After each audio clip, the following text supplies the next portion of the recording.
Hey there, booze fans. We are back with another wine from Page Mill, from Livermore, California. Cabernet 2018. Where's Livermore? In the East Bay. Where's the East Bay? Northern California. North is always this way. I don't care what your phone says. North is up. Yes. So, we're back to Page Mill. Why? First of all, I love Page Mill. Second of all, I just brought a bunch of Page Mill wines into the store. See reason number one. Now, everybody knows Cabernet Sauvignon. It's a powerhouse red, food friendly, stands alone, grows well in a lot of different countries and a lot of different climates, but is still able to capture the terroir, the sense of place, if the winemaker knows what they're doing. So, Livermore, warm climate, hot sun, shining down on those grapes. All right, so that's a different atmosphere than Sonoma or Napa or Chile.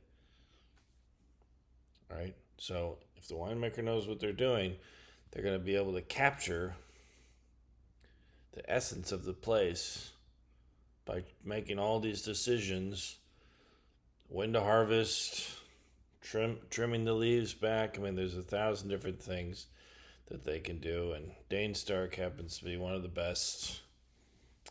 Now, I was a fan of the wine before I met the man, but after meeting the man, it just kind of, it all blends together. So I've had great wine from total assholes, and I've had terrible wine from the nicest people ever. So it's nice when you can have great wine from a great person. So thank you, Dane. Now let's get to it. Once again with my Charleston food wine glass, freshly washed, freshly filled. Notice that dark, rich color, right? So this is a youthful wine, 2018, but again, high Livermore heat is giving us some of that color. Now let's check out the nose. So I'm getting big red fruits. Not super aggressive, but definitely there. Nice, inviting nose that says, hey, take a sip, which is what I'm going to do.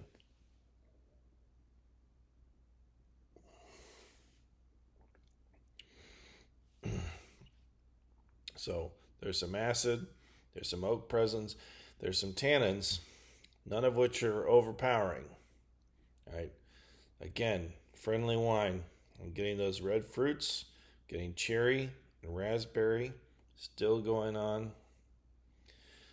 So get out your porterhouse, chop it up.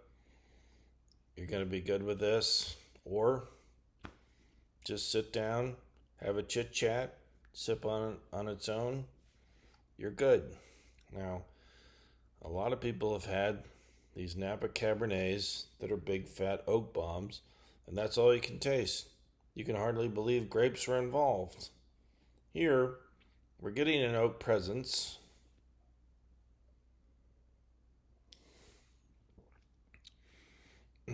Throughout, but without stepping on the fruit. Now, a lot of people will tell you, okay, well, some of these wines are oaked this way because you're meant to open them 10 years, 15 years, 1,000 years from now, and that's fine. I've had well-aged wines. They're delicious. But at the same time, hey, it's Thursday night. I got to get a wine I can drink tonight. I'm going over to some friends. Bingo. This wine is from 2018, and yet it's not closed off, it's not shut down, and it's not covered with oak. Now, I did open the wine an hour earlier, which is a thing that I recommend that you do. It's called decanting. You don't have to have an actual decanter. Just pop that cork and let it breathe.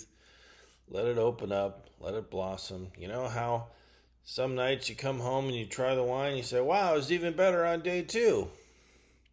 That's because it had the chance to breathe. If you're just ripping that cork open and you're throwing it in the glass, it's like if someone shook you awake in the middle of the night and started asking you questions. Where are your keys? What town was your mother born in? I don't know. It's the same with wine, right? It's like, it's shocked. It's like, I've been in a bottle, now I'm in a glass. I don't know what's happening. So just let it breathe. All right, back to the wine at hand. We're getting cherry and raspberry, which I'm attributing to a signature to this particular Livermore Valley, because you don't always associate those particular fruit flavors with Cabernet, right? I still have a nice medium body, right? Like I said, there's some wine tannins, there's some oak tannins, so it's not thin, right? Still got plenty of flavor here, but again, approachable. A wine that you could safely gift to someone or bring over to somebody's house, and at its price point, I think that it's a very well-made wine and belongs in your home and in your glass. So stop by, pick one up, pick up a case and a half. No, don't do that. Mix it up. Get a bunch of different wines. Don't drink the same wine all the time over and over and over. Variety, it's the spice of life. Try new things because they might taste good. For me and Daniel Tiger, that's it. Back to work.